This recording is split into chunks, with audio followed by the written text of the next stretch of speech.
કોંગ્રેસની ડૂબતી નાવને પાર લગાવવા માટે પ્રિયંકા વાડ્રાને કોંગ્રેસમાં મહત્વની ભૂમિકા સોંપાય તેવી શક્યતાઓ પ્રબળ બની છે. લોકસભાની ચૂંટણીમાં કારમાં પરાજય બાદ કોંગ્રેસ અધ્યક્ષા સોનિયા ગાંધીને પણ પુત્રી પ્રિયંકા વાડ્રાનો સહારો લેવાની જરૂર પડી છે. જેના ભાગરૂપે અલ્હાબાદમાં તો કોંગ્રેસ કાર્યકર્તાઓએ શહેરના વિવિધ વિસ્તારોમાં બેનરો લગાવી દીધા છે, જેમાં લખ્યું છે કે કોંગ્રેસ કા મૂન પ્રિયંકા ઇઝ કમિંગ સૂન.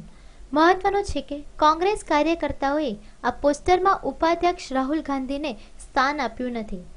ઉલ્લેખનીય છે કે લોકસભાની ચૂંટણીમાં થયેલી હારથી રાહુલના નેતૃત્વ પર સવાલ ઉઠી રહ્યા છે, જે બાદ કોંગ્રેસમાં પ્રિયંકા વાડ્રાની એન્ટ્રી કરાવવા માંગ ઉઠી રહી હતી. આખરે કોંગ્રેસના વળતા પાણીને જોતા સોનિયા ગાંધીએ પણ કાર્યકર્તાઓ સામે નમતું જોખ્યું છે. પ્રિયંકાને કોંગ્રેસમાં મહત્વની જવાબદારી સોંપાય તેવી શક્યતાઓ સેવાઈ રહી છે. Bureau report, news online, Ahmedabad.